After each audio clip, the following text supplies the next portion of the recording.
Bien, pues muchas gracias por estar aquí. Gracias por conectarse.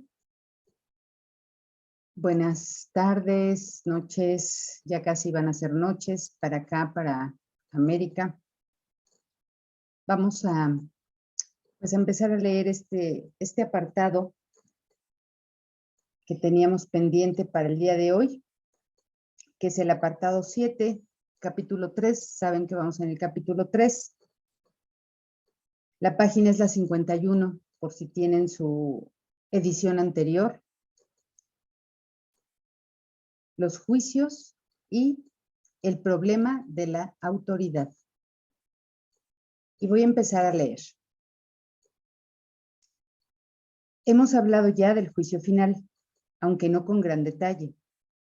Después del juicio final no habrá ningún otro. Dicho juicio es simbólico, solamente simbólico, porque más allá de la percepción no hay juicios. Cuando la Biblia dice, no juzguéis y no seréis juzgados, lo que quiere decir es que si juzgas la realidad de otros, no podrás evitar juzgar la tuya propia. Y bueno, ya sabemos que esto es así porque, buenas noches, Fermín, porque percibimos a todo y a todos desde el punto de vista de cómo nos percibimos a nosotros mismos. Todo lo que opinemos, todo lo que hablemos, todo lo que creamos, interpretemos y obviamente juzguemos de otro, en realidad habla de cómo nos estamos juzgando a nosotros mismos. ¿Ok? La decisión de juzgar en vez de conocer, ya hemos hablado antes de lo que significa conocer o de lo que un curso de milagros dice que es conocimiento. La decisión de juzgar en vez de conocer es lo que nos hace perder la paz. Y nunca hay nada, también lo hemos comentado ya mucho, que nunca hay nada ni nadie externo a nosotros que nos haga perder la paz. La falta de paz sobreviene solamente por nuestros juicios. No hay ninguna otra razón. La mente funciona de esa manera. Juzgar es el proceso en el que se basa la percepción. Precisamente por eso se juzga, porque estamos percibiendo, no estamos conociendo. Y recuerden que la percepción implica que haya una selección de aquel pensamiento que se encuentra dentro de nuestra mente y el cual queremos juzgar, el cual queremos percibir. Al percibirlo, lo estamos interpretando. Interpretar es juzgar. Creencia es juicio. Todo lo que digamos acerca de eso que estamos percibiendo está siendo juzgado por nosotros. Y si lo que está fuera solamente es una proyección de nuestro interior, pues en realidad a quien estamos juzgando es a nuestro interior, a nosotros mismos. Sí, vamos en el capítulo 3, apartado 6, los juicios y el problema de la autoridad. Apartado 6, no 7, ¿eh? 6. Sigo. Juzgar es el proceso en el que se basa la percepción, pero no el conocimiento. He hecho referencia a esto anteriormente al hablar de la naturaleza selectiva de la percepción. Aquí está esto que ya hemos leído anteriormente. Y he señalado que la evaluación es obviamente su requisito previo.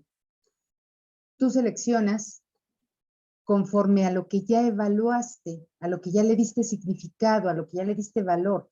Lo seleccionas, lo pones afuera para percibirlo y de ahí lo interpretas.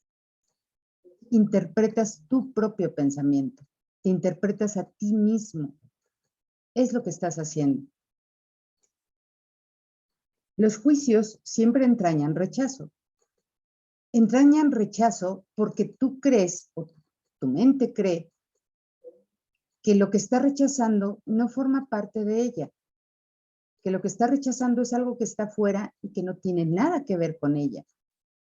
Eso es lo que la mente cree, porque ese es el dictado del ego. No se da cuenta que lo que rechaza es su propio interior.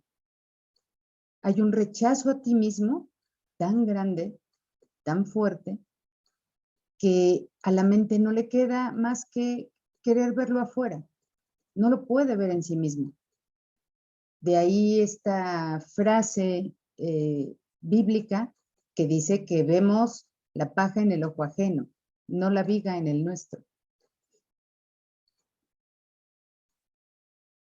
Nunca ponen de relieve los juicios, solamente los aspectos positivos de lo que juzgan, ya sea en ti o en otros.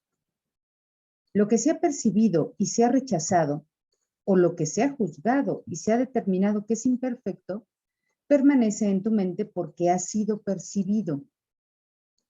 Una de las ilusiones de las que adoleces es la creencia de que los juicios que emites no tienen ningún efecto. Esto no puede ser verdad a menos que también creas que aquello contra lo que has juzgado no existe. Obviamente, no crees esto, pues de lo contrario, no lo habrías juzgado. Por supuesto que crees que existe y por eso crees que lo juzgas. En última instancia, no importa si tus juicios son acertados o no. Aquí no se nos está hablando de que no hagamos juicios negativos o incorrectos o condenatorios, y juicios rectos sí. Es que nosotros, en nuestra posición de separación o de aparente separación, es que simplemente no podemos hacer juicios, ni rectos ni equivocados. Todo juicio que provenga de la mente nuestra que crece en la separación es un juicio inválido. No hay la posibilidad, no existe ni una mínima posibilidad de que tú puedas juzgar. Otra cosa que se nos está pidiendo aquí no es que no debes juzgar, es que se nos reitera repetidamente en que no puedes, no que no debes, no puedes. Este no es un curso que dicte reglas morales o normas morales de lo que está bien o de lo que está mal. Se te está diciendo de lo que es falso y de lo que es verdadero. Y lo que es falso simplemente no puede ser posible porque es falso. Entonces tu juicio nunca es verdadero, nunca es posible, aunque creas que lo es. Ya lo explicó ahorita, que crees que lo es porque tú crees que contra lo que juzgas existe.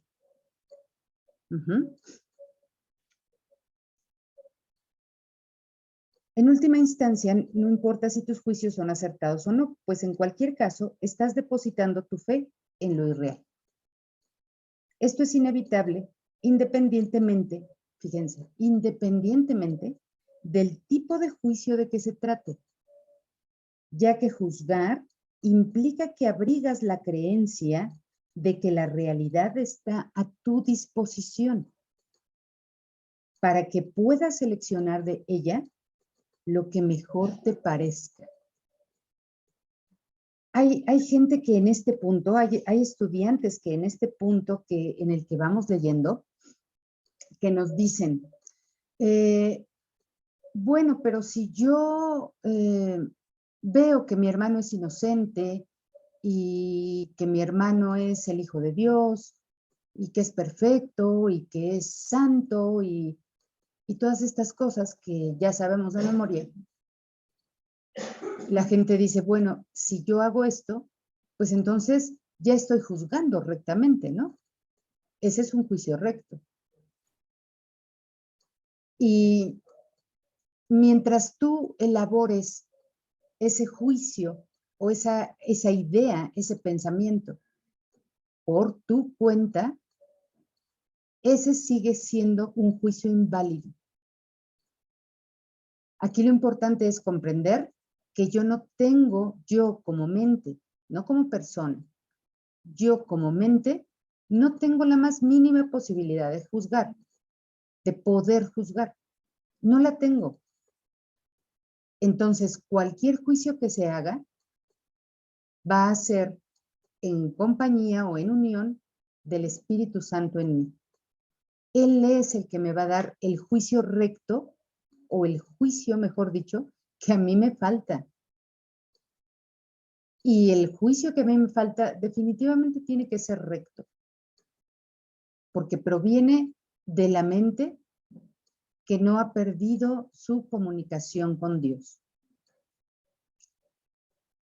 Cuando digo la mente que no ha perdido su comunicación con Dios, me viene también una palabra que a veces es muy ocupada por estudiantes, por practicantes, que dicen la mente que no ha perdido su conexión con Dios.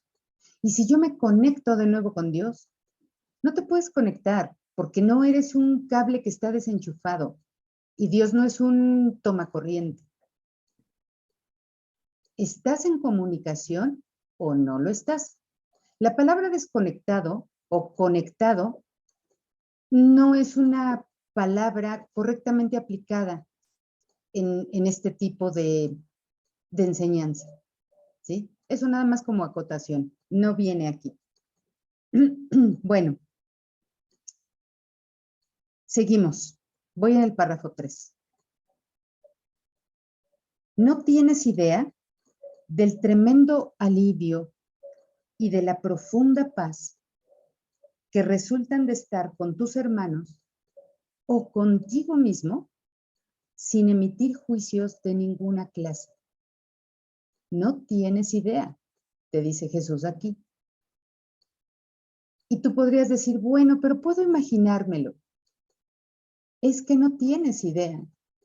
¿Cómo podrías imaginar algo de lo que no tienes pensamiento real, de lo que no tienes idea?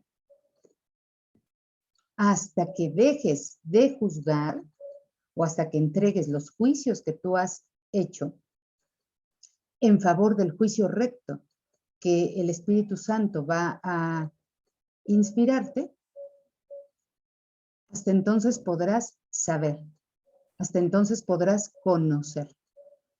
Mientras tanto, solamente nos resta seguir teniendo reflejos de la verdad, vislumbres de la verdad, no de la verdad.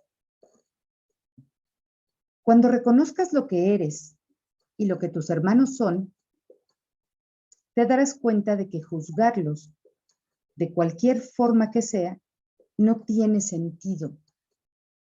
De cualquier forma que sea. Ni siquiera si los juzgas según tus valores, ni siquiera si los juzgas rectamente. Si tu juicio es acertado o bueno o positivo. Ni siquiera así tiene sentido juzgar, porque un juicio positivo podría ser que tú digas, por ejemplo, es un ejemplo muy superficial, digamos, podría ser que tú digas, qué bonito día hace hoy.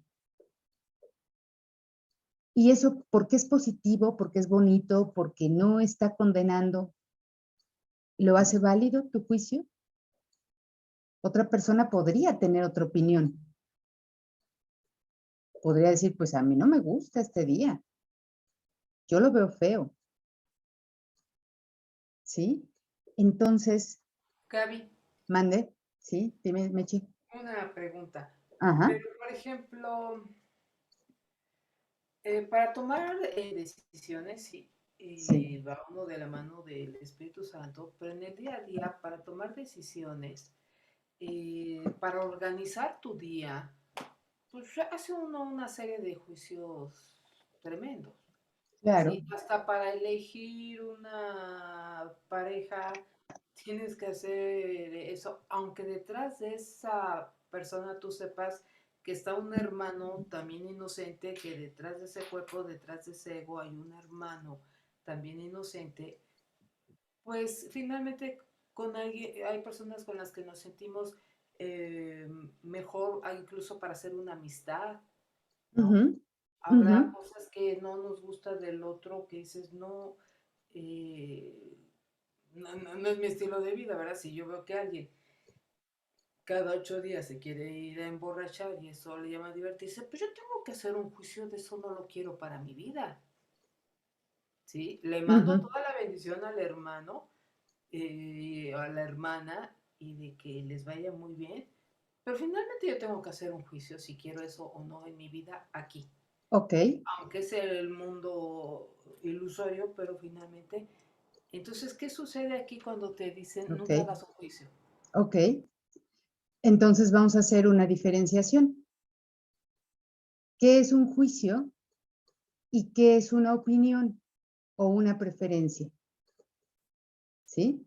Tú puedes preferir cierta clase de amistades o de compañías. Eso sí lo puedes preferir. Y tú puedes decir, bueno, con esta persona que te realiza esta actividad o que tiene este comportamiento, no deseo estar, no me gusta estar, no me gusta convivir, no quiero participar de sus comportamientos o fiestas o actividades, ¿sí? Esa es una preferencia tuya, esa es una opinión respecto a tus preferencias, pero un juicio es otra cosa.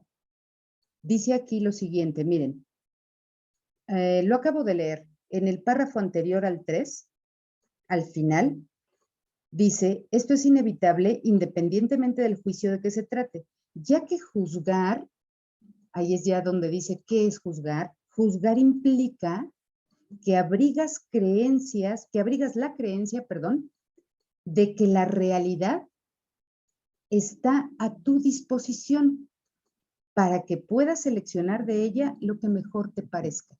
¿Qué quiere decir esto? Que el juicio en contraposición a la opinión o a la preferencia, a los gustos, es distinto. ¿Por qué? Porque en el juicio yo creo estar tomando parte, perdón, parte de la realidad o de lo que yo creo que es la realidad y la estoy tergiversando. El hermano siempre es inocente, pero aquí en lo que yo creo que es la realidad o mi realidad, yo digo, este es un maldito borracho y yo no quiero tener nada que ver con malditos borrachos. Ahí está el juicio. Uh-huh. Porque tú le estás quitando la inocencia o la verdad o la realidad al hermano para ponerle otro nombre. Ahora él ya no es el Hijo de Dios, ahora es un maldito borracho. O lo que sea, ¿sí? Ese es el juicio. Ahora, vámonos a lo contrario.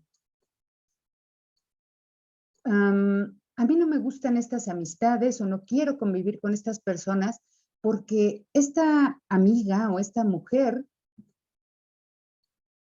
cree que es la más bella del planeta y a mí me parece que es horrible. Ahí está otro juicio. Ella ni es la más bella del planeta, tampoco es la más horrible, ella es la hija de Dios, pero yo le estoy quitando su verdad para tergiversarla y hacerla a mi manera. Ella ya se juzgó a sí misma y cree que es la más bella del planeta, pero yo la estoy juzgando porque es la más horrible, ¿sí? Y yo no estoy viendo la verdad ahí. Independientemente de mis gustos, de mis preferencias, de mis actividades habituales, qué sé yo, ¿sí? Entonces, juicio y opinión o gusto o preferencia son dos cosas distintas. El juicio siempre tiende a condenar, por muy bueno, por muy positivo que parezca ser.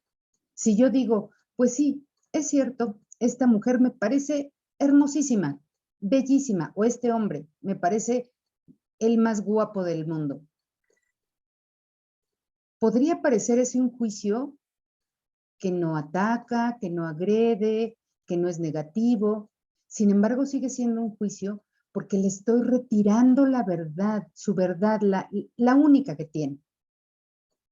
y estoy poniendo ahí la mía, el que es el más guapo del mundo. Esa es solamente mi verdad, no la de todos. Eso no es universal. Esa es solamente mi verdad. Estoy tomando parte de la realidad para tergiversarla y hacerla como yo quiero que sea. Esto es lo que dice aquí, que es juzgar.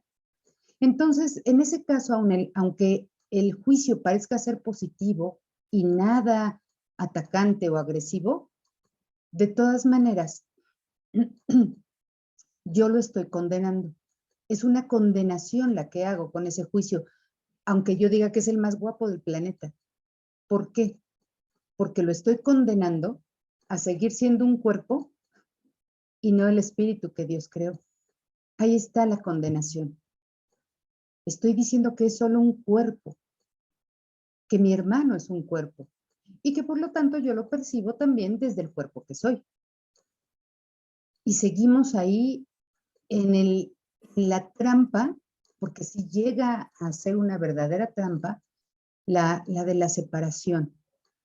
Parece que estamos unidos y estamos separados simplemente por el hecho de que yo juzgue a mi hermano como un cuerpo y no como el ser que Dios creó.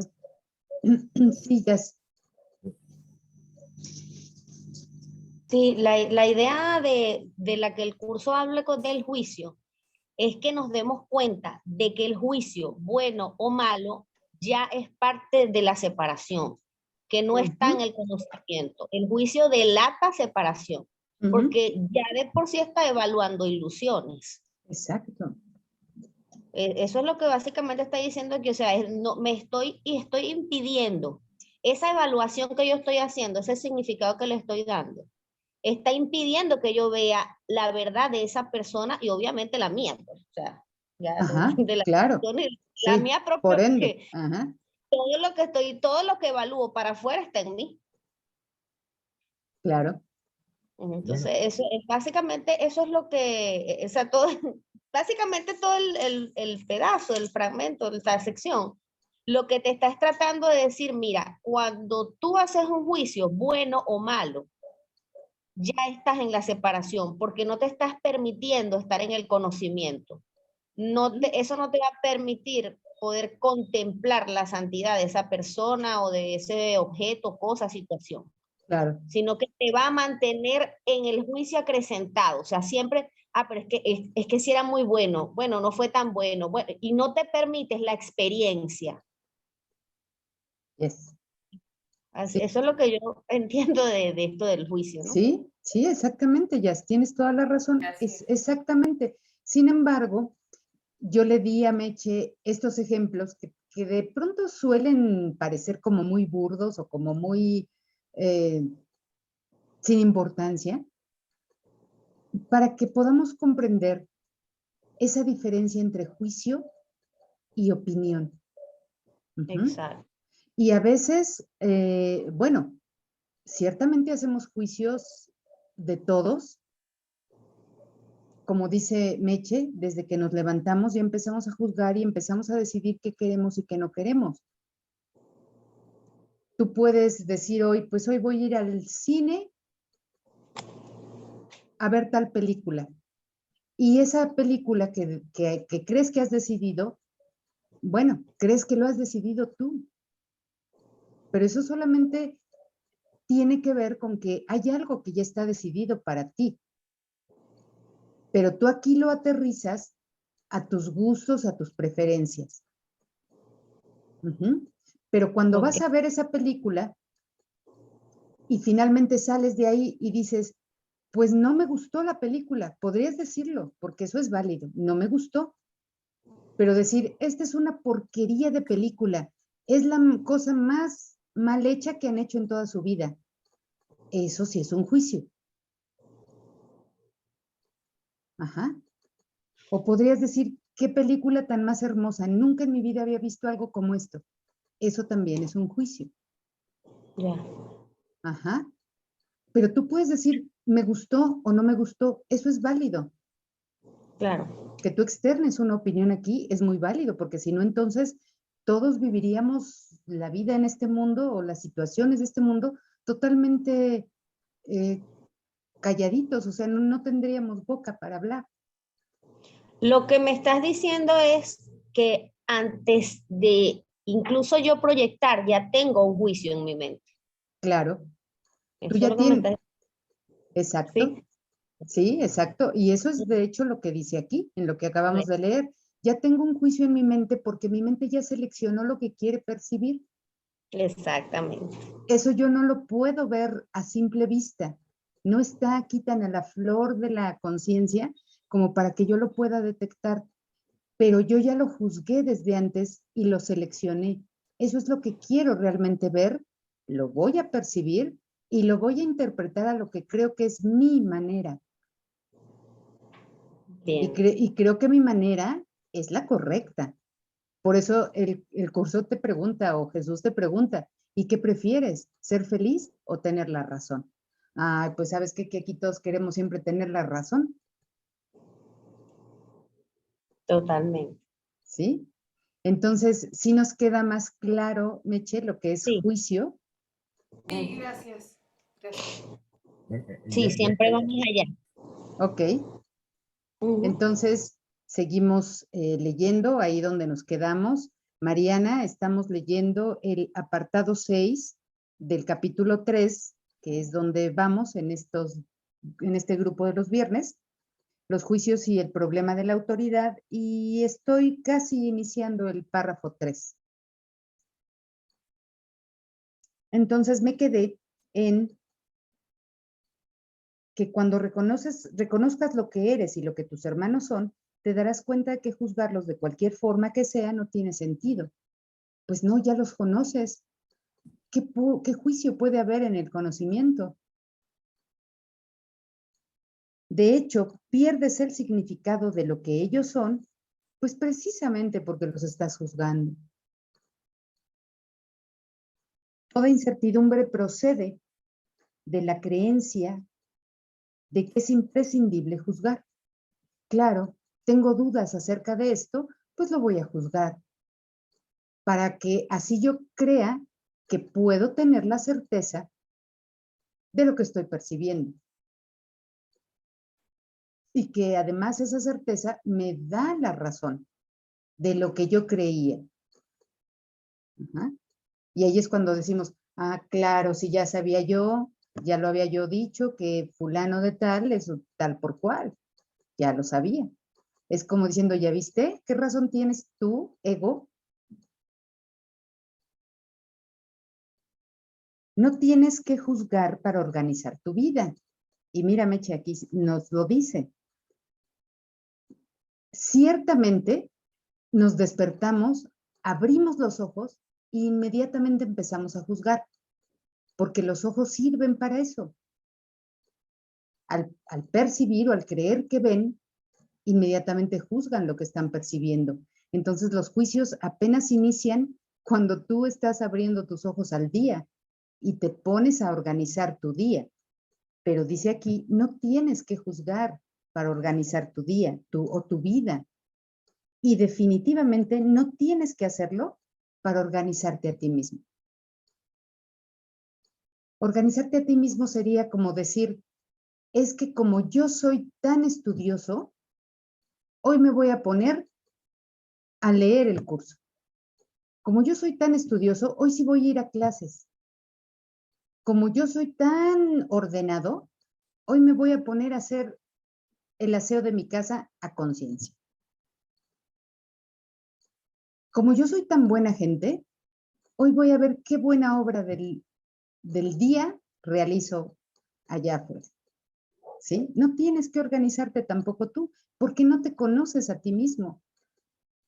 Precisamente el que no te conozcas hace que te juzgues según como lo que tú crees que es o debería ser la realidad para ti. En presencia del conocimiento, todo juicio queda automáticamente suspendido. Y este es el proceso que le permite al conocimiento reemplazar a la percepción. Tienes miedo de todo aquello que has percibido y te has negado a aceptar. Fíjate, tienes miedo de todo aquello que has percibido y te has negado a aceptar. Te has negado a aceptarlo en ti, por supuesto, no en los otros, en ti. Por eso es que hay cosas que aparentemente rechazas tú. Y dices, bueno, yo con las personas que se van a tomar todo el fin de semana, pues no me gusta convivir porque yo no soy así. O no son cosas que me diviertan. Esa idea que tienes de ellos es lo que estás rechazando en ti. Y no porque a ti sí te guste tomar todo el fin de semana o irte a la fiesta todo el fin de semana, no por eso, sino porque hay un pensamiento en ti que tú estás rechazando de ti mismo, de ti misma, en tu mente. Y lo pones afuera para poderlo ver. Eso es lo que estás rechazando.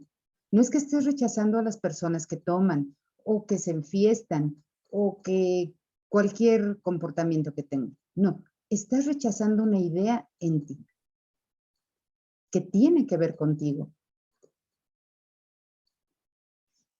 Por eso es por lo que ves en pesadillas o disfrazado bajo apariencias agradables en lo que parecen ser tus sueños más felices.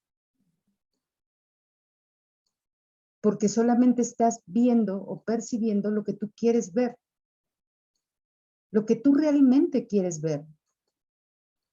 Lo que sean tus pesadillas o tus situaciones más desagradables, es lo que tú realmente en el fondo quieres ver. Llámese bonito, bueno, positivo, lindo, hermoso, o llámese horrible, feo, desagradable. Eso que tú veas es lo que tú realmente quieres ver.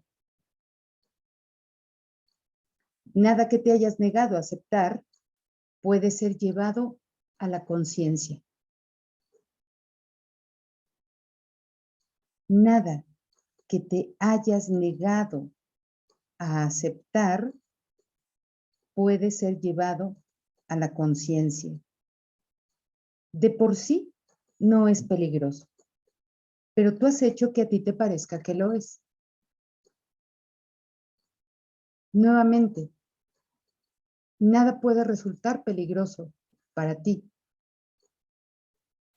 pero al rechazarlo en tu mente, has hecho que parezca que es peligroso para ti. Cuando te sientes cansado, es porque te has juzgado a ti mismo como capaz de estar cansado. Cuando te ríes de alguien, es porque has juzgado a esa persona como alguien que no vale nada. Cuando te ríes de ti mismo, no puedes por menos que reírte de los demás, aunque solo sea porque no puedes tolerar la idea de ser menos que ellos. Todo esto hace que te sientas cansado, ya que es algo básicamente descorazonador. No es que estés cansado físicamente, no es que tu cuerpo esté cansado, es que la que está cansada es tu mente. Esa es la que está cansada. Se ha juzgado a sí misma como capaz de estar cansada. Y por lo tanto, le baja al cuerpo un cansancio que parece ser físico.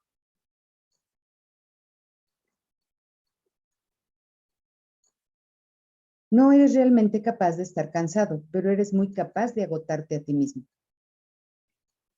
La fatiga que produce el juzgar continuamente es algo realmente intolerable. Al día de hoy, yo creo que siempre ha existido, pero al día de hoy se observa a lo mejor más e incluso ya está como muy catalogado por las organizaciones de salud y otras cosas relativas a la medicina y a la salud. Hoy se reconoce un trastorno que se le llama fatiga crónica. No es uno, ni son dos, ni son 100, ni son 1000. Es que son cientos de miles de personas en el mundo que ahora viven este trastorno de fatiga crónica. ¿Será el cuerpo el que tiene fatiga crónica? La mente vive en un continuo estrés ahora, pero es la mente la que se encuentra en ese estado de tensión permanente, en ese estado de ver ataque por todos lados alrededor. Obviamente, al ver ataque, pues tú tienes que contraatacar, o la mente tiene que contraatacar, o cree que tiene. En ese estado continuo de ataque y contraataque, van de por medio los juicios. ¿Quién no podría vivir en un mundo de fatiga crónica con esto? Entonces, la fatiga que produce el juzgar continuamente es algo realmente intolerable.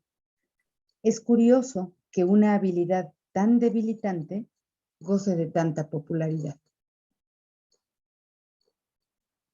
No obstante, si deseas ser el autor de la realidad, te empeñarás en aferrarte a los juicios. Y todos aquí deseamos ser el autor de la realidad. De hecho, esa fue la condición de la separación, que deseábamos ser el autor de la realidad.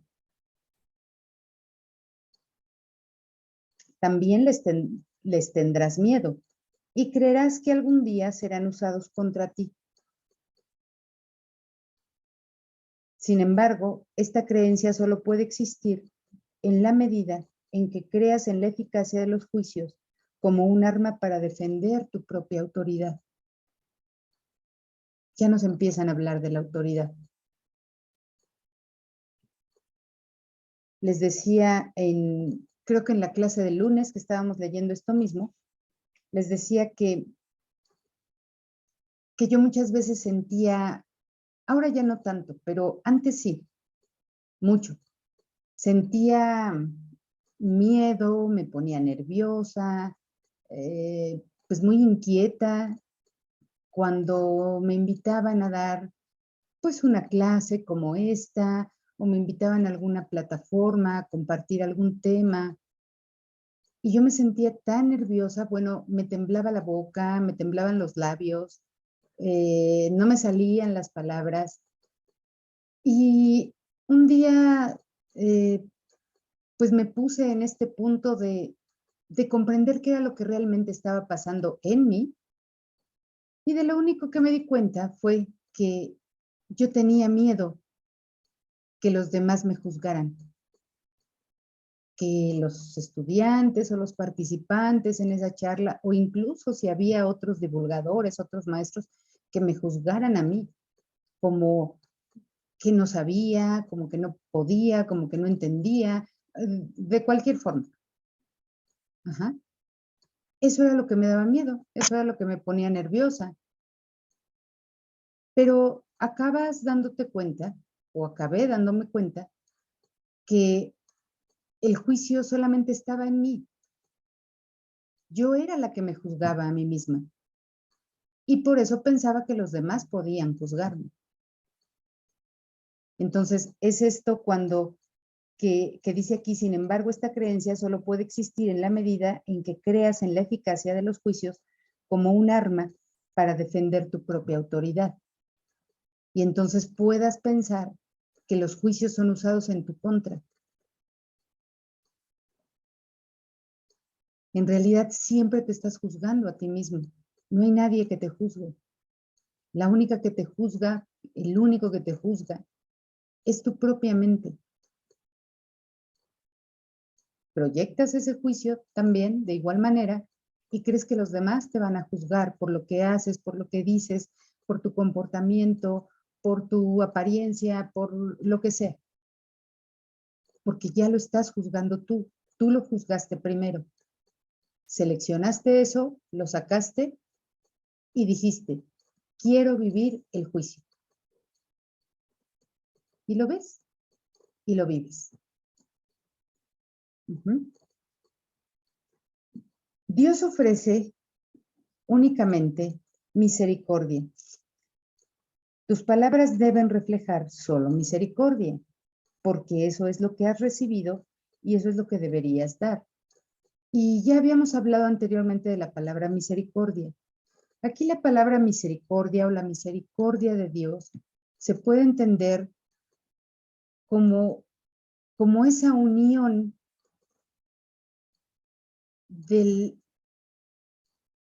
ser, digamos. Iba a decir del corazón, pero en Dios no hay un corazón, como nosotros lo concebimos, claro.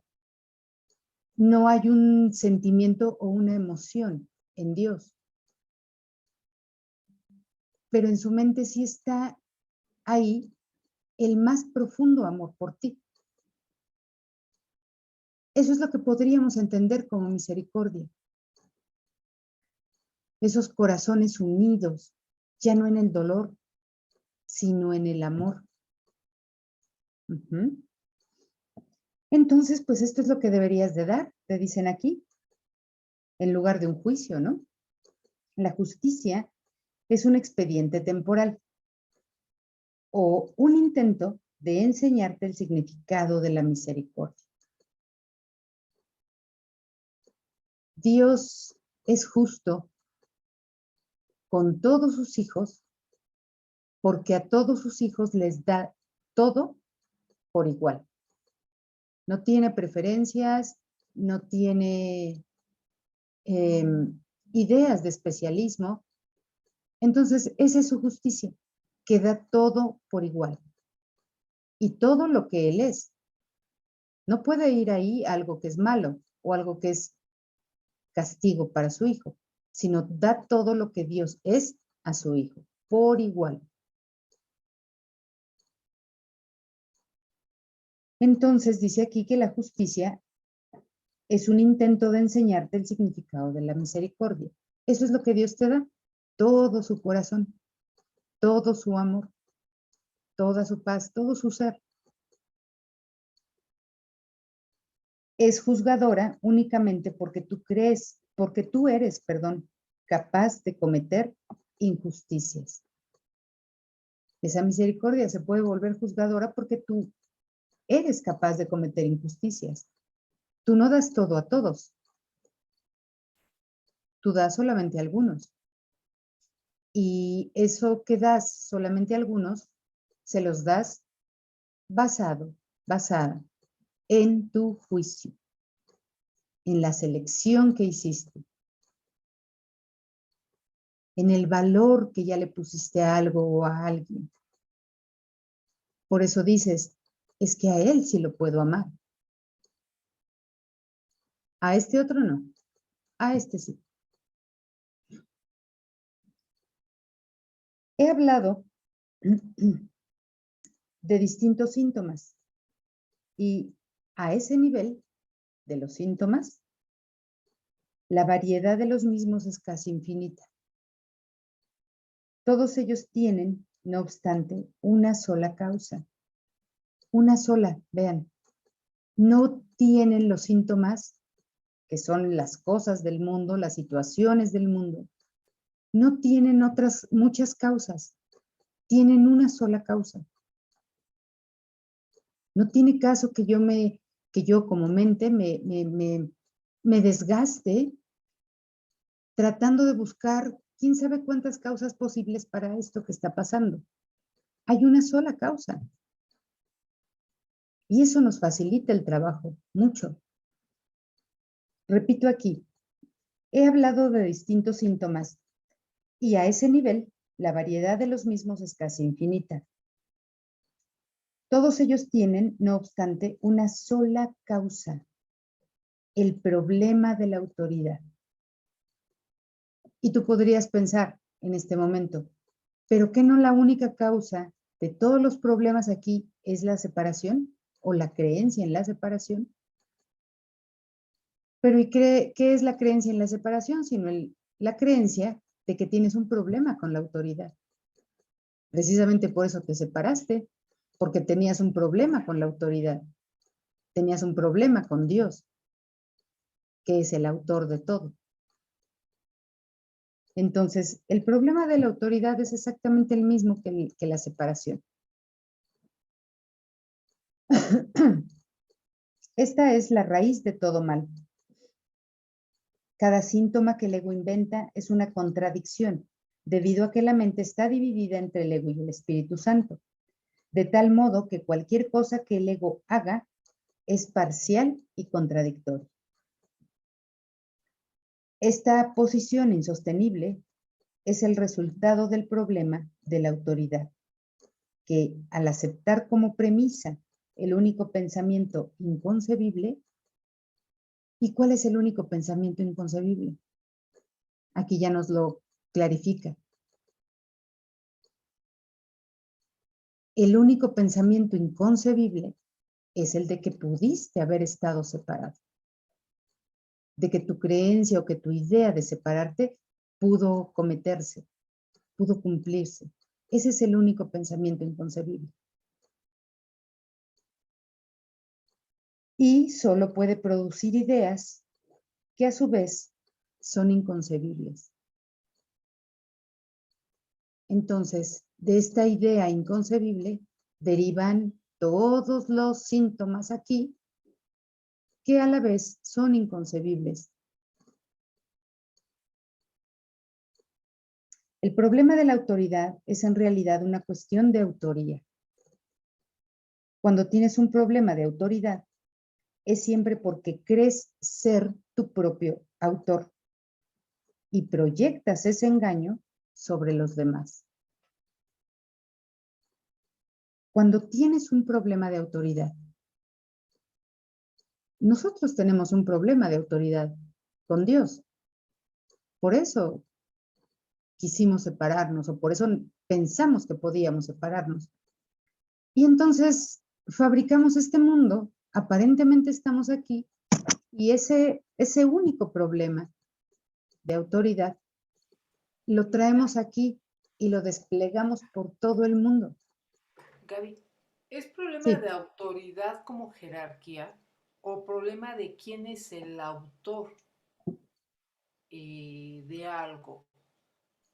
En ese eh, sentido, o el ego o mi unión con Dios. Y es que el ego, yo lo entiendo así, es el que se cree el autor de su vida, el autor, así como derechos de autor, ¿sí? El ego se suscribe todos los derechos de todo, ¿no? sí, Entonces no reconoce de verdad de dónde le llega la fuente de vida, de dónde le llega la inteligencia, de dónde le llega la mente.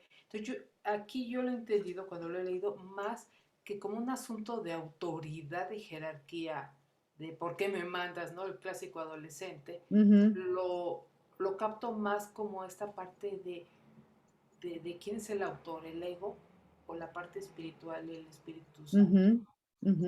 Sí, exactamente, Meche, aquí lo dice, que el problema de la autoridad es en realidad una cuestión de autoría. Tienes ese problema con el autor, no con la jerarquía de autoridad, ¿sí? Que nosotros aquí en el mundo sí lo vemos como jerarquía. Pensamos que Dios está por encima de nosotros y además estamos separados. Además. Ajá. Pero en realidad no puede haber un problema de jerarquías porque Dios y su Hijo son uno y lo mismo. No es más el Hijo que el Padre. Y nos lo dice en otras ocasiones Jesús aquí, que no es más el Hijo que el Padre. No hay un momento en donde el Padre termine y el Hijo empiece. O el Hijo termine y el Padre empiece. Son exactamente lo mismo. Y reitera, sin embargo, Dios es el único autor. Entonces, tenemos problema con el autor, pero ya aquí en el mundo, aquí en este nivel de los síntomas, volvemos a tergiversar esto y no solamente tenemos problema con los autores, sino con las figuras que representan autoridad, a donde ahí sí vemos jerarquía. Y como bien dices, Meche, ahí están los clásicos adolescentes que le dicen a los papás, ¿y tú por qué me tienes que mandar a mí? ¿Y tú por qué me tienes que decir qué es lo que yo debo hacer? ¿O a qué hora me debo de dormir? ¿O a qué hora debo de llegar a la casa? Y entonces, ¿qué dice ese hijo rebelde? Pues ya me voy. Ya me voy a hacer mi propio mundo. Yo solo, sin ti, no te necesito. Digo, no todos, ¿verdad? Pero es esa rebeldía contra la autoridad o contra el autor. Pero entonces es un problema de jerarquía, ¿no? Porque, bueno, el que esté libre de juicio que tiene la primera piedra, porque estamos juzgando todo el día. Solamente que tú ves que unos juzgan más y otros juzgan menos, o cada vez juzgan menos. Cuando hablabas de borrachos, si este es guapo, este tal, tú puedes, como tú dices, tener preferencia. Yo no me voy con este borracho porque prefiero hacer una vida saludable, o este es más guapo, pero no lo estoy juzgando como un cuerpo. Y tú puedes decir que una persona es borracha, pero tú lo puedes ver con compasión. Y no quiero decir con otros ojos. No necesariamente es una palabra que tenemos aquí, es un estilo de vida, y tú lo ves, es la realidad aquí. Y cuando hablamos que no hay problemas de autoridad, de jerarquía, yo lo veo todo como jerarquía. O sea, vemos que queremos competir con Dios, y yo he tenido muchos problemas de autoridad, y el adolescente tiene problemas y los hijos tienen problemas con el padre de autoridad, y tú con Dios tienes problemas de autoridad. Yo lo veo como jerarquía, como autoridad, que tú quieres tomar, y entonces te quieres separar porque quieres hacer las cosas por tu cuenta, y quieres crear el mundo tú a tu manera. Y los hijos contigo igual, porque quieren hacer las cosas a su manera, y tú le quieres hacer las cosas. O sea que yo, eso de que dice que no lo ves como, yo precisamente lo veo como problema de autoridad continuamente. Es que en este nivel, Fermín, es lo que le decía a Meche, en este nivel sí hay una visión, una óptica en donde creemos que hay jerarquías. Aquí sí. Y a este nivel también observamos a Dios desde ese punto de vista de la jerarquía. Porque ya a este nivel nosotros estamos creyendo que nosotros somos autores de esto. Es como si le dijéramos a Dios, ¿tú por qué te metes aquí a querer gobernar mi vida o mis asuntos? Yo soy el autor de esto. Aquí sí, pero en la parte ontológica, en lo que ocurrió en la mente, o aparentemente ocurrió en la mente, en el momento de la separación, ahí hubo un problema de autoridad. El hijo le dijo a Dios, yo quiero ahora crear por mi cuenta, ahora yo quiero ser el autor y quiero ocupar tu lugar.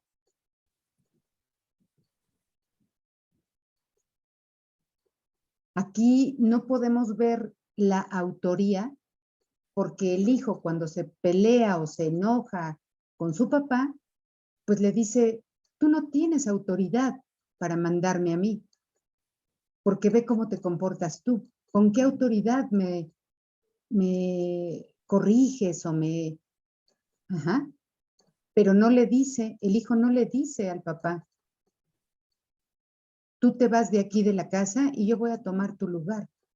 Con la familia, con la mamá, en la provisión, no le dice, yo voy a ser el autor de esto. Le está diciendo en ese reto, yo tengo más autoridad que tú. Tú no tienes autoridad. Aquí abajo sí, en este nivel, bueno, decir abajo es es una forma de hablar. No hay abajo o arriba. Pero en este nivel de los síntomas, por eso Jesús clarifica muy bien aquí que en el nivel de los síntomas, aquí sí vemos un problema de jerarquías y de autoridad, no de autoría. Pero en el nivel de la mente, en el nivel ontológico, vemos un problema de autoría. El hijo quiere ser el autor. ¿Sí quedó más claro? Sí. ¿Sí? Ok. Bueno, entonces continúo leyendo aquí. ¿No tiene ningún otro comentario? ¿Pregunta? Para entonces continuar. Sí, el hijo quería crear a su propio padre, es lo que dice el curso. Ajá, exacto. Por eso ahí es donde se convierte en un problema de autoría. Y como no Exacto. pudo, como pensó que Dios le negó eso, entonces él dijo, yo me hago de mi propio Dios, me hago Ujú, de básicamente, por eso es que es un problema de autoría, ¿no? Que sí, realmente, pero claro, aquí nosotros es normal que lo vemos así. Nosotros claro, lo vemos como, sí, como un problema de jerarquía. exacto, porque ya se invirtió nuestra percepción. Sí, Ya está al revés. Entonces lo vemos sí. como problema de jerarquía. Pero en Ah, al inicio de este párrafo 8, pues lo dice muy claramente, que el problema de autoridad es en realidad una cuestión de autoría. sí. O sea, fundamentalmente es un problema con la autoría o con el autor. Pero aquí ya lo bajamos o lo aterrizamos a autoridad. No es, no es gratuito, no es fortuito que no solamente cuando tenemos esa etapa de rebeldía, los seres humanos, que generalmente es en la adolescencia, tengamos problemas con los padres. Es que vamos siendo más adultos y después tenemos problemas con quien es nuestra figura de autoridad en nuestros trabajos o con los maestros en la escuela o con el gobierno. Esas son figuras de autoridad, figuras de jerarquía. Y Sí, es entonces que ahí es cuando tenemos problemas también. siempre estamos manifestando aquí los problemas que tenemos en nuestra relación con Con Dios. Dios, exactamente, exactamente. Todo problema aquí tendrá que ver con el problema que nosotros creemos que tenemos con Dios. Siempre todo aquí será un reflejo de eso. Por eso dice aquí, más arriba, que todos ellos tienen, de todos estos síntomas de los que habla aquí, todos ellos tienen, no obstante, una sola causa, que es el problema de la autoridad. Y esta es la raíz de todo mal.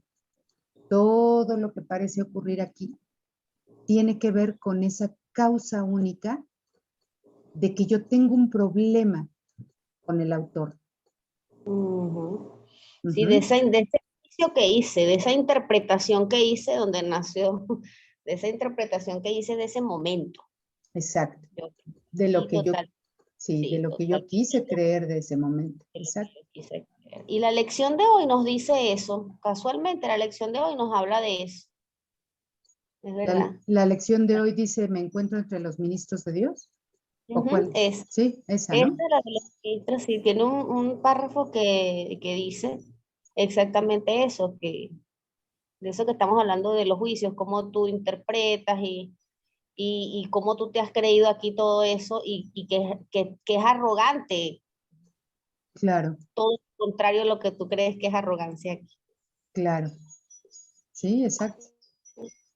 Muchas, acuérdense que muchas, bueno, ya no vamos en las primeras lecciones, ya vamos como en la ¿qué? 50 y tantos, algo así. Ajá, 164. sí. Todas Ujú. están relacionadas, todas esas lecciones de la primera parte, las primeras 50 y un poco más, siempre están relacionadas con estos primeros capítulos. Entonces, Sí. sí, exactamente, eso es. Entonces, si hay algo aquí, o parece haber algo aquí en este mundo que solamente es un síntoma de la enfermedad original, todo aquí que yo quiera resolver o que crea que quiero resolver o que me parezca que es un problema, siempre tiene que ver con mi problema original, porque me están diciendo, no hay otra causa más que esta. Ujú. Sí. Bien, entonces, sigamos. Cuando tienes un problema de autoridad, es siempre porque crees ser tu propio autor. Incluso en esto de los chicos adolescentes, ¿no? Que decíamos ahorita. Hay jóvenes, hay chicos que de pronto salen con algo tan descabellado que dicen, pues yo no te pedí venir, tú me trajiste, ¿no? Ahora que ya estoy aquí, yo voy a ser mi propio autor, ya no puedes seguir siéndolo tú. Eso va implícito en la pelea, en la discusión que están teniendo con el padre. Entonces, Gaby, nada más con relación a ese tipo de problemas. Ajá. Un día, después de que el adolescente ya le dijo al papá varias veces de yo no te pedí nacer y estas cosas, un día lo hartó y le contestó, pues yo no pedí que vinieras tú. Claro, yo había pedido otra cosa. Exacto. Claro. Y no, ya para qué te digo lo que pasó ahí. Sí sabía bueno, pues es un cuento, ¿no?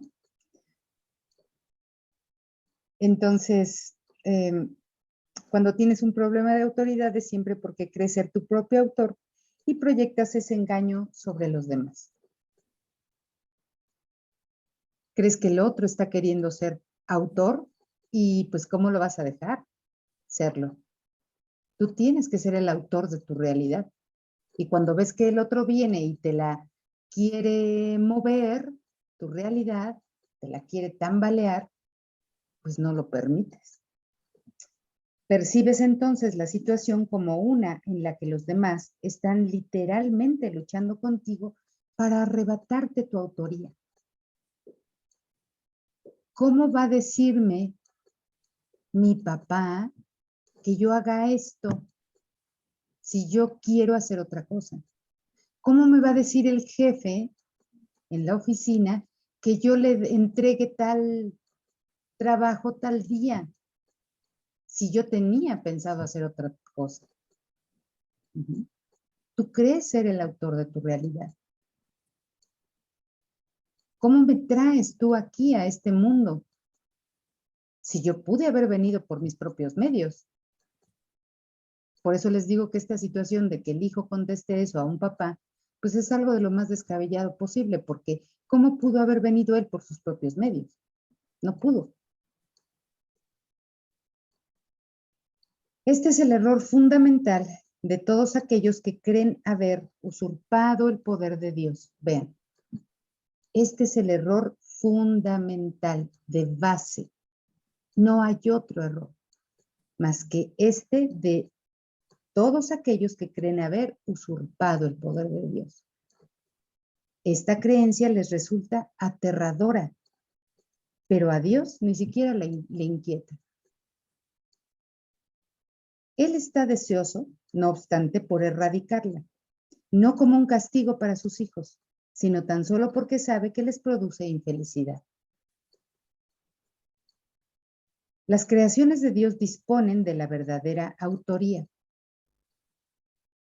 Sí, las creaciones de Dios ya disponen de la verdadera autoría, porque Dios te dio, en el momento de la creación, todo lo que es de Él, inclusive la autoría. Quiere decir que tú tienes el mismo poder que Él de crear, pero Él sigue siendo el autor.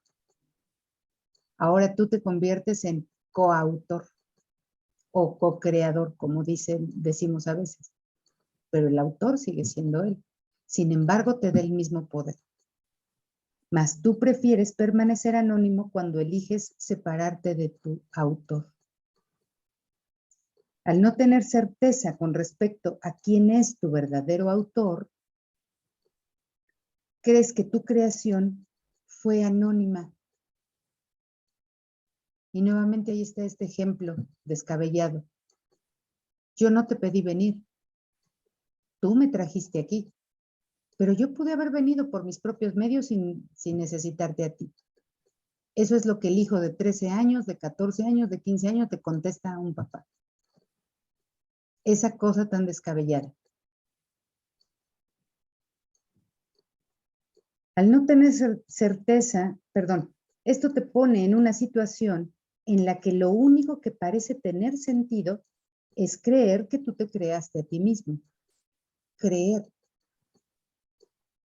La disputa acerca de quién es tu autor ha dejado a tu mente en tal estado de incertidumbre que ésta puede incluso llegar a dudar de que tú realmente existas.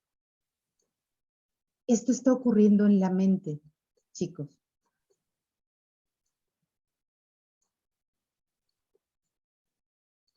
El hijo o la mente que aparentemente recién se separa o cree que se ha separado, inmediatamente lo que siente, lo que percibe, la sensación que tiene es de carencia. Ya no está Dios, ya le falta su autor. Por eso es que inmediatamente lo sustituye con el ego, para que sea ahora el ego quien le acompañe a dirigir lo que cree que es su autoría. Porque sabe que él no puede solo, pero no va a ir, como decimos en México, con la cola entre las patas, a decirle a Dios, ya me arrepentí, ¿me ayudas? Regreso. Ya no. Ahora sustituye a Dios con otra figura para poder seguir siendo autor. Y el ego le dice, claro, pero claro, aquí estoy, tú puedes ser autor. Es más, tú eres el autor de todo esto. Y entonces le muestra su mundo de pensamientos aparentemente ya construido en formas, ¿no? Manifestado. Le dice, y esto es tuyo, esta es tu creación. El hijo se engolosina y dice, sí, claro, sí quiero esto. Pero ahí sobreviene, en esa sensación de carencia de Dios, de vacío de Dios, sobreviene esa idea de, ¿y entonces yo existiré? Entonces, ¿quién soy yo? ¿Dónde estoy? ¿A dónde voy? ¿De dónde vengo? La llamada filosofía perenne, ¿no? De todos los preguntas que se han cuestionado todos los filósofos en este mundo. Porque sí surge esa idea en la mente. ¿Y yo existiré? ¿Y quién soy yo? ¿De dónde vengo? ¿A dónde voy? ¿Qué hago aquí?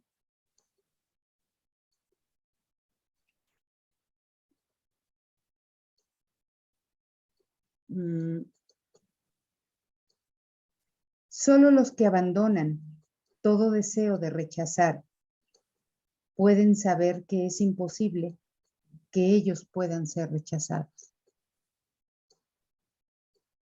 Todos los que abandonan el deseo de rechazar pueden saber que es imposible que ellos puedan ser rechazados. ¿Por qué? Esto es una forma de decir, cuando tú dejes de rechazar los pensamientos que hay en tu mente, las ideas que hay en tu mente, y no las veas como extrañas y como atacantes y como atacables, y las reunifiques en tu ser, entonces te vas a dar cuenta que Dios no pudo haberte rechazado nunca a ti, que tú sigues en su mente y que permaneces ahí siempre. Esto es lo que significa el que es imposible que ellos puedan ser rechazados. No has usurpado el poder de Dios, pero lo has perdido. Afortunadamente, perder algo no significa que haya desaparecido. Significa simplemente que no recuerdas dónde está. Lo has olvidado. Su existencia no depende de que puedas identificarlo o incluso localizarlo. No, su existencia existe. No importa si recuerdas dónde está o no está, o dónde no está. Es posible contemplar la realidad sin juzgar y simplemente saber que está ahí. La paz es el patrimonio natural del espíritu. Todo el mundo es libre de rechazar su herencia, pero no de establecer lo que esta es. A ti juzgar te ha dado, o aparentemente te ha dado la posibilidad de saber lo que es la paz y dónde encontrarla y cómo conseguirla y qué forma tiene. Juzgar te dio esa aparente posibilidad o aparente poder.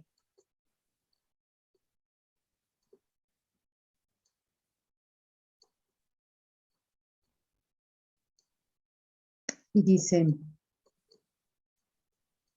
entonces, perdón, tú no puedes establecer lo que es la paz, ni cómo debe presentarse ante ti. Eso no lo puedes establecer tú. Tú solamente acepta tu herencia, tú solamente acepta la paz, vamos. No trates de establecer cómo ha de llegar, qué forma tiene, cuándo viene o cuándo no la quieres.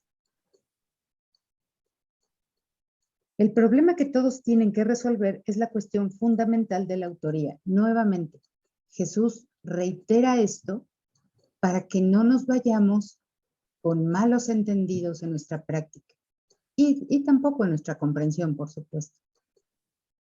Nuevamente, el problema que todos tienen que resolver es la cuestión fundamental de la autoría. ¿Quién es aquí el autor? ¿Quién es el autor de la realidad? Eso es lo que tienes que resolver. Que tú has hecho que sea un problema para ti, no porque lo sea. Como dice más arriba, a Dios ni siquiera le inquieta. Todo miedo procede en última instancia y a veces por rutas muy tortuosas de negar la verdadera autoría. Todo miedo, toda angustia, toda preocupación, toda ansiedad, todo desasosiego, todo pesar, procede y a veces por rutas muy tortuosas de negar la verdadera autoría. Por eso todo lo que te aqueja aquí en este mundo o que crees que te aqueja aquí en este mundo tiene que ver con que no aceptas al autor de la realidad y tú quieres seguir siendo el autor de la realidad y tú quieres seguir siendo el autor de la paz. Por eso es que a ti te conviene o a ti te place establecer la paz como tú quieres que ésta sea, como tú quieres que ésta llegue. ¿Quién te la debe traer? ¿Quién no te la debe traer? ¿Cómo debe de llegar? ¿Esto qué quiere decir exactamente, Gaby? Que todo miedo, toda ansiedad procede porque niega la verdadera autoría. La verdadera autoría eres tú, el autor del mundo este, ¿no? Eres tú. Tú eres Estás el autor de este, sí, Fermín, tú eres el autor de este, pero aquí si te das cuenta, dice la verdadera autoría y autoría está con A mayúscula. Entonces quiere decir que tú estás negando la única autoría, la autoría de Dios, que Dios sea el autor de esto. No de esto, perdón, de la realidad. Pero no dice que Dios no creó el mundo, que el mundo lo ha creado el hombre, que nosotros somos los que proyectamos el mundo. Quiere decir que Ajá, estamos negando la verdadera autoría, la verdadera paz, la verdadera fuente de paz y de amor, la estamos negando y queremos ajá, construirla nosotros con cosas mundanas, ¿no? exacto. Cuando dice que tú has querido ser el autor de la realidad y le estás quitando a Dios su autoría de la realidad, no quiere decir de la realidad de este mundo. Este mundo no es la realidad.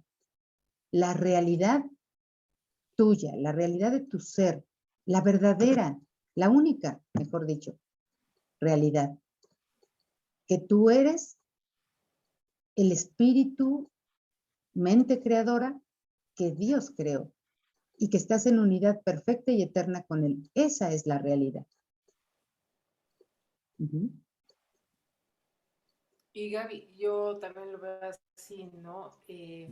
¿Con quién vamos creando esta vida, ¿no? ¿De quién vamos tomados de la mano? ¿Del ego o del Espíritu Santo? Entonces ahí en función a con quién nos vamos sintiendo acompañados, de quién nos tomamos de la mano para tomar decisiones, etcétera, etcétera, es a quien le vamos reconociendo la autoría de quiénes somos. O sea, si empiezo a identificarme más con el mundo espiritual y de ahí tomo o pido esa fortaleza, todo esto, pues entonces ya empiezo a reconocer que mi naturaleza es de allá. Y que traigo aquí un cuerpo para andar en esta dimensión, por decirlo de algún modo, ¿no? Que es una proyección, que no existe, que es el mundo ilusorio. No solo para poder manifestarme aquí, ¿no? O bien, empiezo con el ego, con mi historia personal, que yo soy la de los logros, yo me hice a mí sola, yo mi esfuerzo, yo me quemé mis pestañas, yo he hecho esto, yo aquello, yo he logrado, yo sí pude, yo le mostré a la gente y en eso, bueno, el ego es el superautor. Experto, sí, claro. Experto y te va a decir que tú eres el autor. Sí. Que tú eres el autor de esto y que esta es tu realidad. Y no te permite ver que hay una realidad, que no es esto. No te lo permite ver. Es como cuando alguien tiene un gran problema, del tipo que sea, de salud o de dinero o de, no sé, de lo que sea, y se pone a rezar, ¿sí? Para, de alguna manera, subir a ese escalón espiritual y buscar favores de ahí, ¿sí? Y se pone a rezar y para que se le solucione tal cosa aquí. Y llega alguien, familiar, amigo, conocido, quien sea, y le dice, mira, mejor en lugar de rezar y pedirle a Dios que te solucione esto, mejor ponte a trabajar. Sitúate en la realidad, pon los pies sobre la tierra. Esta es la cruda realidad. Sitúate aquí. O sea, el ego siempre está buscando que tú no veas más allá de esto. Que tú no apeles a Dios para nada, ni al Espíritu para nada. Por eso dices bien, Meche, cada vez que elegimos de nuevo al Espíritu en nosotros, Él será el encargado de mostrarnos lo que es la realidad. Y no nos seguirá mostrando que este mundo es una realidad. Y poco a poco vamos desprendiéndonos de esa realidad, pero no como que este cuerpo se diluya y se vaya. No, sino lo que se va diluyendo es la creencia que tú tienes en que este mundo es la realidad y que este cuerpo es la realidad. Sí, Meche, tienes toda la razón. Así actuamos con ego. Y yo que he hecho todo esto y nadie me lo reconoce a mí. Y yo que me pasé tantos años estudiando y ahora no tengo trabajo. Y yo que he hecho tanto esfuerzo en construir esta casa para que ahora se la quede la esposa de mi hijo. Sí, creemos que somos los autores de esta realidad. Porque creemos que esto es real. Cuando permitamos hacer a un lado esa creencia, tan solo cuestionarla, ya no digas hacerla a un lado. El curso te pide, por lo menos cuestiónala. Cuando tú te permitas cuestionarla, entonces en eso le das paso a que entre una respuesta verdadera para ti. se te mostrará, aunque sea como un reflejo, cuál es la verdadera realidad. Habrás hecho a un lado una creencia, no habrás hecho a un lado el mundo, no habrás hecho a un lado el cuerpo, ni las personas, ni las cosas. Habrás hecho a un lado una creencia. Acuérdense que este curso trata de trascender creencias, no de trascender cosas, ni situaciones, ni personas, ni mundo, ni cuerpo. Solo creencias, solo ideas.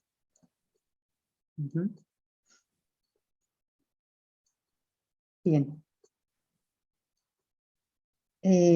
Me quedé aquí en el párrafo 10, en la línea 5. La ofensa no es nunca contra Dios, sino contra aquellos que lo niegan. Negar su autoría es negarte a ti mismo la razón de tu paz. ¿No estás en paz? Estás negando a Dios como autor de la realidad. De modo que solo te puedes ver a ti mismo fragmentado, separado. Separado de Dios, por supuesto, y separado de todo y de todos. Esta extraña percepción es precisamente el problema de la autoridad. No hay nadie que de una manera u otra no se sienta aprisionado. No hay nadie. A veces Fermín nos ha preguntado, ¿pero hay alguien en este mundo que ya pudo con todo esto? ¿Que ya no tiene miedo? ¿Que ya no tiene problemas? ¿Que ya no se cree un cuerpo? No, no, Fermín. Aquí dice, no hay nadie que de una manera u otra no se sienta aprisionado. Tal vez uno se sienta aprisionado por condiciones de su cuerpo, pero hay otros que tienen un cuerpo en condiciones aparentemente muy buenas o muy saludables, pero se sentirán aprisionados por cuestiones de dinero, o por cuestiones de trabajo, o por cuestiones de pareja, o por cuestiones de lo que sea. No hay nadie aquí que no se sienta aprisionado. Y quiere decir, no hay nadie aquí que no se crea separado, que no se crea que Dios es el único autor y que Él quiere ser su único autor. No hay nadie aquí. Si ese es el resultado de su libre albedrío, tiene por ende que considerar que su voluntad no es libre. O de lo contrario, el razonamiento circular de esta premisa sería evidente. El libre albedrío no puede sino conducir a la libertad. Por eso es libre. Porque si tu albedrío o tu voluntad estuviese aprisionada, ¿como para qué querrías una voluntad aprisionada para ser libre? No podrías, vamos. Sería imposible. O sea, por eso dice este pensamiento circular, este razonamiento circular. O sea, nada más estás dando vueltas sobre una idea que no te saca a ningún lado. Si tu libre albedrío o tu libre voluntad es libre, es porque ella es libre. Ya no tienes que buscar libertad en tu voluntad libre. Si buscas libertad es porque está aprisionada. Y todos aquí buscamos libertad. Los juicios siempre aprisionan, ya que fragmentan la realidad con las inestables balanzas del deseo. Los deseos no son hechos. Y aquí nos damos cuenta que lo que nos dijo acá más arriba en la línea 4, no, en la línea 6 de esta misma página, en donde dice que Dios está deseoso, no obstante, por erradicar tu creencia, no como un castigo para sus hijos, sino tan solo porque sabe que les produce infelicidad. En realidad está siendo hablado en forma o escrito en forma de metáfora. Dios no puede estar deseoso de algo, porque Él no tiene pensamientos de los cuales deriven deseos o emociones. Su voluntad es libre. Ujú. Entonces, los juicios siempre aprisionan, ya que fragmentan la realidad con las inestables balanzas del deseo. Los deseos no son hechos. Desear implica que ejercer la voluntad no es suficiente. Y si Dios estuviese deseoso, implicaría que su voluntad no es suficiente para crear la realidad o para ser el autor de la realidad. Tu voluntad está tan aprisionada, la voluntad de nuestra mente está tan aprisionada y no es libre, por lo tanto, que eso indica que tú no puedes ser autor de nada. ¿Cómo podrías ser autor si no tienes voluntad? Sin embargo, nadie que esté en su mente recta podría creer que lo que desea es tan real como lo que su voluntad dispone. Nadie que esté en su mente recta podría creer que lo que desea es tan real como lo que su voluntad dispone. En vez de busca primero el reino de los cielos, di que tu voluntad sea antes que nada alcanzar el reino de los cielos. Antes que nada, o por encima de todo, si lo quieres decir de esa manera. Que tu voluntad sea por encima de todo, alcanzar el reino de los cielos. Entonces ahí tu voluntad sí sería libre de alcanzar lo único que puede ser alcanzado, que es el reino de los cielos o que es la realidad. Con esto que quiere decir, Gaby, que los deseos del mundo materiales, la lujuria, la gula, la comida, los deseos, experienciar con el cuerpo en este mundo. Tenemos un cuerpo que es un vehículo tal. ¿Qué pasa? Que tenemos que anteponer el reino de los cielos, y el reino de los cielos sería la paz. La Sería, paz, ¿no? Eso sí, tendría que ser lo primero, ¿no? eso Antes tendría que ser lo primero. que cualquier cosa del Exactamente, mundo, ¿no? exactamente, Eso Fermín. no quiere Eso decir que es. tú, pero eso no quiere decir que tú no tengas experiencias con el cuerpo, ¿no? O que no Ah, desees no, cosas de este no, mundo, ¿no? ¿O qué? no, no, por supuesto que no. Eso no quiere decir eso. Eso no quiere decir que si tu único deseo es la paz, tú ya no tengas deseos de comprar tu casa en el campo. No, eso no quiere decir. Quiere decir O que, sentir culpable, sentir pecado, sentir cosas porque exacto, tenga deseo, no sé. exacto, exactamente, porque entonces si tú deseas algo del mundo antes que la paz, lo único que va a sobrevenir es culpa y nuevamente te vuelves a juzgar o vuelves a juzgar todo. Quiere decir que primero elijas la paz por encima de todo y esa paz va a ser experimentada incluso a través de esas cosas del mundo que tú prefieres o que te Pero gustan. ¿sabes lo que pasa? Que con la religión católica o con el budismo o con lo que sea, te van a decir que ciertas cosas del mundo que tú deseas experienciar con el cuerpo, pues son pecados, o es un karma negativo, o es, ¿entiendes? Ujú, Te va a sentir culpable o pecaminoso, y te va a quitar la paz. ujú, Sí, ujú. Sí, sí, exactamente. sí, Pero pues precisamente, es que si te pero, dejas de llevar por esa corriente, tal, pues dice, mira, o por, por ejemplo, lo que en una sociedad es normal, en otra sociedad es un pecado y está muy mal. En una sociedad puede estar uno, no sé, tener varias mujeres, y en otra y en sociedad, otras pues, sociedades o no, exacto, exacto.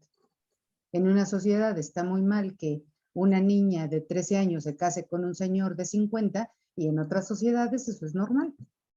¿no? Ajá. Pero recordemos siempre que un curso de milagros nunca nos habla de los comportamientos de las personas, sino de los juicios que hacemos sobre los comportamientos de las personas. Porque esos son los que nos quitan la paz, ya se nos dijo. Entonces, los deseos en el mundo, cualquier tipo de deseo en el mundo, no es ni bueno ni malo. Simplemente es neutro. Pero Gaby, estamos condicionados. Tú puedes estar muy evolucionada y decir, no, mira, a mí no me va a quitar la paz de esto. Pero estás condicionado por la sociedad en la que vives, por la Sí. familia con la que vives, por los amigos, por los compañeros con los que vives, por la religión que frecuenta, o por el gobierno, por lo que sea.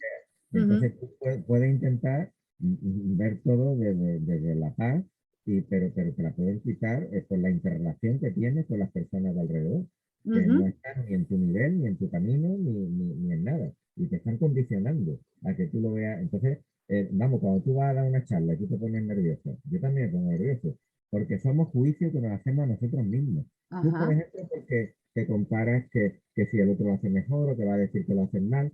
Yo, por ejemplo, puede ser porque sea tan perfeccionista que diga no soy lo suficientemente íntegro o bueno para yo ponerme aquí de gurú. ¿Sabes lo que te digo? O sea, que soy tan exigente que me juzgo a mí mismo. Tú lo proyectas afuera, yo directamente me estoy juzgando a mí mismo.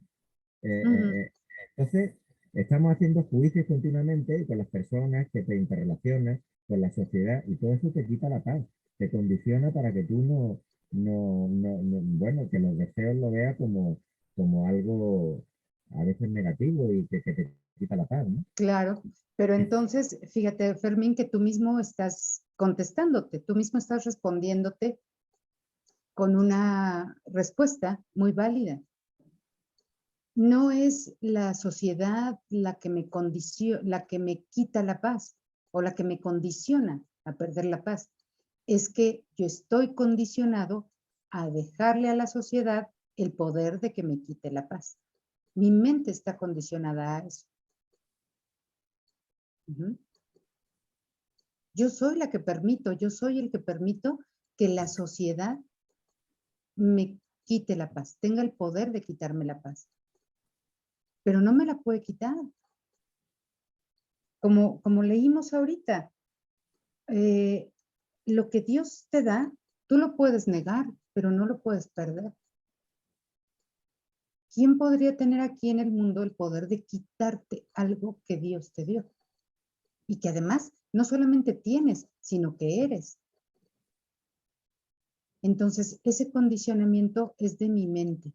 Yo le estoy permitiendo a la sociedad, de la manera que sea, que parezca que me quite la paz. Y parece que me la quita porque en realidad yo no la quiero. No la quiero experimentar ahora. Si tú no estás en paz es porque no quieres estar en paz. Sí, yo puedo decir que no, que mi herencia no me la va a quitar nadie, mi paz no me la quita nadie. Es un programa de entrenamiento mental. Lo que sí está claro es que si tú te separas de la sociedad, te ven raro, dice, mira, este es el raro, el que se separa, el que tal, incluso la familia, mira, este que si Dios, que si tal, y luego, es más, te ponen hasta como ejemplo. A mí mis hijos me han llegado a decir, tanto curso, pues repite el curso de milagros, porque tal, porque tú también te cabreas, porque tú también me dices, o me Claro. impones cosas. Digo, claro, yo es que no soy perfecto. Yo no soy Jesús aquí, ni estoy iluminado. Digo, No. pero estoy en el camino, digo, pero tú ni siquiera. Es decir, que te ponen a prueba continuamente y te ponen de raro y de ser, ¿sabes? O sea Sí. que es complicado la cosa. A mí mis hijos me echan pulso continuamente, vamos. A mí también. A mí también. Lo que la gente no se da cuenta es que de 10 veces que antes te enojabas, ahora te enojas 6. Y pasados unos años después son 4, ¿no? Y a lo Ajá. mejor no va a llegar el momento en que nunca, nunca, nunca te enojes. Pero de esas 10 veces que te enojabas, no sé, al mes, a la semana, qué sé yo, pues a lo mejor ya noté que son 6, después 4 y de repente serán 2 o 3. La gente no se da cuenta del 70% que ya se eliminó. Ajá. Pero ese 10, 20, 30 que queda, lo magnifican como, bueno, ya no te enojas, ya ni las 10, ya parecen 40, Sí. ¿no? Pero Sí. lo que te hace gracia es cuando te dice alguien que con ganas de pincharte te dice, eso es lo que te digo, tú haces el curso, pues repítelo de nuevo, o tú no has cambiado, te ves igual, digo, sí, me ha cambiado, bueno, pues yo estoy feliz, por el camino que estoy haciendo. Y me Ajá. encuentro más en paz y como tú dices, en vez de 10 veces me cabreo 5. Ajá, Y tú estás todo el día cabreándote. ¿Sabes lo que te digo? ajá, Pues, ajá. sí, pues tú misma. Exacto. Y vean aquí en este párrafo, en el 11, que es el que vamos leyendo, al principio dice, no hay nadie que de alguna manera u otra no se sienta aprisionado. Todos aquí nos sentimos así, de una o de otra manera. Ujú. No hay nadie que esté ya exento aquí de esto, de ego. Entonces, no tiene tampoco ningún sentido hacer una comparación al respecto de, ¿habrá alguien que ya no se enoje? Porque yo todavía me enojo. No, no tiene ningún sentido. A lo mejor el otro no se enoja, pero se entristece. A lo mejor el otro no se entristece, pero se angustia. A lo mejor el otro no se angustia, pero se deprime. No hay nadie aquí que no se sienta aprisionado. En alguna otra parte dice, no hay nadie en el mundo que no experimente miedo.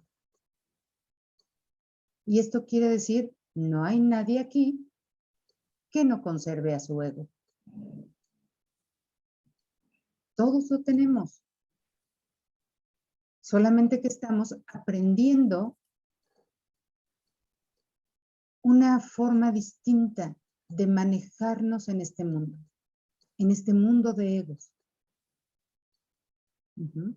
El ego va a buscar aliados, siempre. Entonces va a venir un ego y te va a decir, pues ni con todo que has hecho el curso, ni con eso cambias. Y si tú te haces alianza con ese ego, le vas a decir, pues sí, pero por lo menos ya lo hice, tú ni siquiera lo has hecho. Deberías de hacerlo. Ajá. Ya ahí el ego ya hizo esto, ¡cling! Y ya se enganchó con el otro. Pero así vamos todos por el mundo. Entonces, ese cambio de ya no engancharte o de no hacer alianza con ese ego, es nada más recordar quién eres tú. Tú no eres un ego. Tú tienes uno, pero no eres uno. Lo que eres, que es tu realidad de la que habla aquí, es algo distinto. Y el autor es Dios. Así que tú podrías incluso moverte por este mundo dejando que Dios siga siendo el autor de ti. Ah, pero quiero ser yo y entonces yo voy a hacer aquí y decir y comportarme como yo crea que es conveniente en esta sociedad. Por eso muchas organizaciones organizaciones a nivel mundial, pues han querido hacer algo para prohibir en estos países o sociedades en donde estos señores de 40, 50 o más agarran a estas niñas de 13 o de 9 para casarse con ellas y quieren eliminar eso, quieren quitarlo. Pero estas otras sociedades o estos otros países no van a permitirlo porque esa es su forma de vivir. Ellos no crean que están haciendo algo malo o algo desagradable. Las mismas niñas no creen que eso esté mal. Así se vive, punto, en su sociedad. ¿Sí? Entonces, no vamos ahora como estudiantes de este curso predicando esto a todo el mundo. Simplemente vas en tu mente haciendo las correcciones necesarias en cada momento. No soy un ego. No tendría por qué engancharme con esto. Pero como no sé hacerlo, recurro a quien sabe, que es esa parte de mi mente que sí soy realmente, que el curso le llama Espíritu Santo. Y le pido la intervención. Él te va a mostrar cuál es la realidad, no solamente tuya, sino de tu hermano. Y la realidad de tu hermano no es ser cuerpo, no es ser persona. Su realidad es algo más. Eso te lo muestra él, porque nosotros con estos ojos que tenemos no podemos verlo, no somos capaces de verlo. Por eso es que siempre recurrimos a él y pedimos ayuda.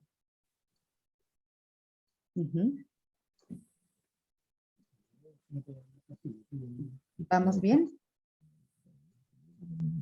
¿Continúo? Bueno. Entonces, lo último que leí fue que en vez de busca primero el reino de los cielos, di que tu voluntad sea antes que nada alcanzar el reino de los cielos. Como dijo Fermín, que eso sea todo lo que deseas. Que ese sí sea tu único deseo, el deseo de tu corazón.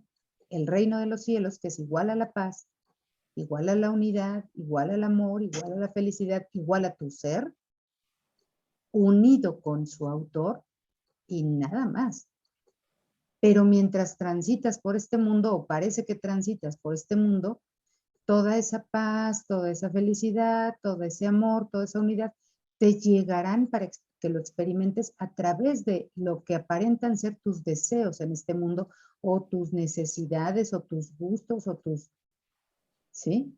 Pero ya no habrá juicio. El juicio se habrá eliminado. ¿Sí se dan cuenta cómo corrigiendo este problema de autoridad el juicio se elimina? Ahora ya no hay juicio. Ahora ya no digo, a través de esta nueva casa en donde yo vivo feliz, sin vecinos alrededor, ahora sí ya me llegó la paz de Dios. No, ya no hay juicio. Y la paz me va a llegar a través de esta casa donde no hay vecinos, o donde sí los hay, o donde vivo en el edificio ese de 50 pisos donde tengo vecinos hasta por los ojos. Hasta ahí también va a llegar la paz, porque eso es todo lo que yo deseo.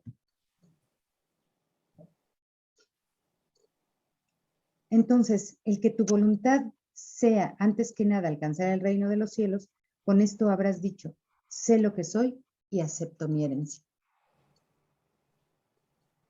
Sé lo que soy y acepto mi herencia. Así sea en esta cueva en el bosque. Sé lo que soy y acepto mi herencia en esta mansión en Dubái. Sé lo que soy y acepto mi herencia vendiendo comida aquí afuera de mi casa. No importa en qué.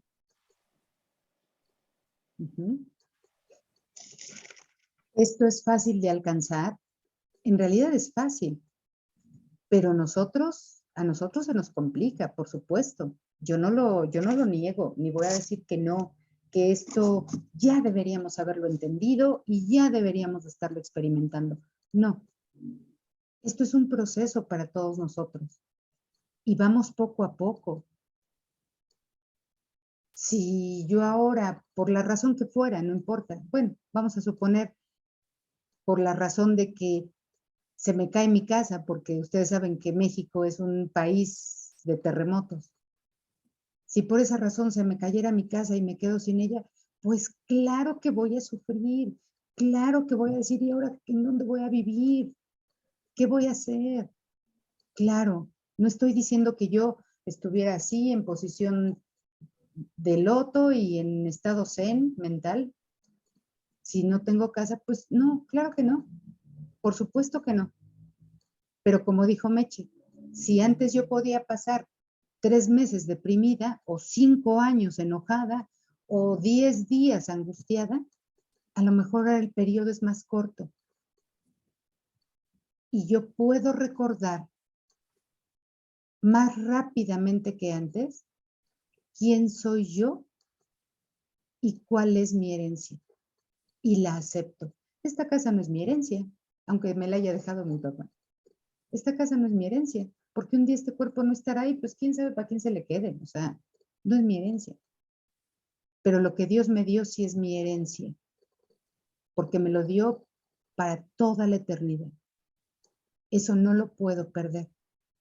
Y solamente mis juicios se pueden interponer entre mi realidad y yo. Y para eliminar esos juicios, lo único que debo reconocer es la autoría de la realidad. ¿Quién es el autor de lo que yo soy y de la herencia que tengo? Pues Dios. Ni siquiera mi papá biológico es el autor de mi herencia, ni de mí, ni de mi herencia. Así como este cuerpo un día no estará, esta casa tampoco un día no estará. Entonces eso no puede ser una herencia. O una herencia que pueda ser comparable con la paz de Dios o con lo que Dios da. Esto es temporal, lo de Dios es eterno. Y eso es todo lo que buscas. Gaby, un Sí, sí, comentario. Meche. A ver si lo logro explicar bien porque lo escuché muy de rápido. Ujú, Estaba escuchando a una persona que decía que estamos tan invertidos en todo este asunto espiritual ujú, que, a ver, ojalá lo exprese bien. Pero decía que tristemente cuando decimos yo, estamos incluyendo al ego. claro. Cuando deberíamos de decir yo es porque es desde el nivel espiritual, ¿sí? Ajá. Y dice, y a Dios le hablamos en segunda o tercera persona, Ujú, tú, un tú, o ujú, mi parte espiritual, ujú. ¿sí? Pero al ego, yo. Y se tendría que ser al revés. Cuando me refiero a mí como yo, es el espíritu y tú, tu ego, ¿sí? Ajá. Otro, sí. Un otro, tu ego, algo distinto a mí. Ujú, Y así como que me fue muy revelador eso. sí. Pues Y algo parecido. Sí, sí, Meche. Precisamente algo parecido. Y digo algo parecido porque en realidad mi ser espiritual es carente de un yo. El yo se forma a partir de la separación, exacto, a partir de la separación. Entonces, mi ser en unidad con Dios ni siquiera puede decir yo y Dios o yo en Dios. Es que simplemente hay un estado de ser, soy. El yo, que en realidad el ego, bueno, el yo perdón. soy, ¿no? Yo soy, sí. Y yo seguiría quitándole el yo. Simplemente soy. Soy, ok. Ujú. Porque la palabra ego en latín significa yo. Entonces ahí hay un yo. En el ¿De momento de dónde la se cambió? separación ya hay un yo y un otro. Ujú. Entonces Oye, cuando, como tú cambias. cuando fabricamos o cuando inventamos ese ego, en realidad estoy inventando otro yo, como un yo alterno, como si fuera un alter ego. Ni siquiera un habría, ego, sino un alter ego.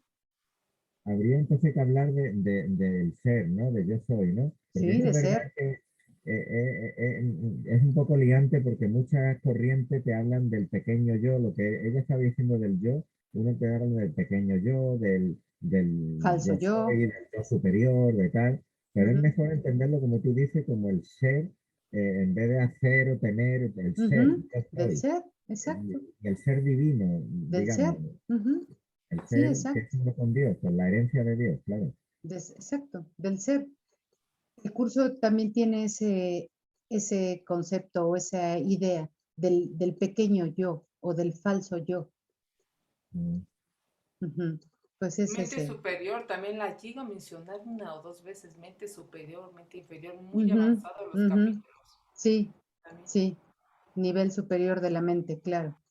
O nivel ¿En qué parte inferior. se ve, Gaby, en qué parte se ve ya la trascendencia cuando dejamos el cuerpo? ¿Qué es lo que habrá en otra? ¿En qué parte del curso se ve bien? Porque, por ejemplo, el budismo, yo creo que tiene poca conexión con Dios y te habla de mente, de Ujú, continuo, y te habla como que tú te olvidas de todo lo que tú, habla de karma, de lo que las acciones que tú haces luego repercuten en otra vida, es como clases que va aprendiendo y pasa a la siguiente clase y a otra, pero también puede haber una involución y te hablan de mente o de continuo Ujú, mental, pero ni siquiera tiene ujú, memoria de lo que ha pasado en ujú, nuestra vida. Ni siquiera te va a encontrar con otros seres conocidos en esta vida. ujú.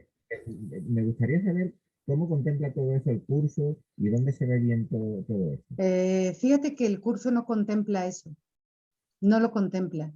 De cuándo yo abandono esto y cómo continúo, no lo contempla. ¿No? No, no lo contempla.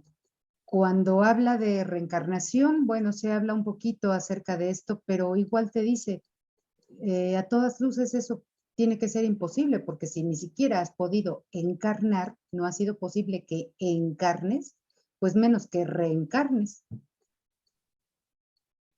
Pero también te habla que si no has despertado tendrás que vivir otro sueño, ¿no? Y Ah, claro, sí, si la mente, pero no la persona, si la mente no ha soltado toda su carga de culpa, pues obviamente buscará otro sueño de cuerpo.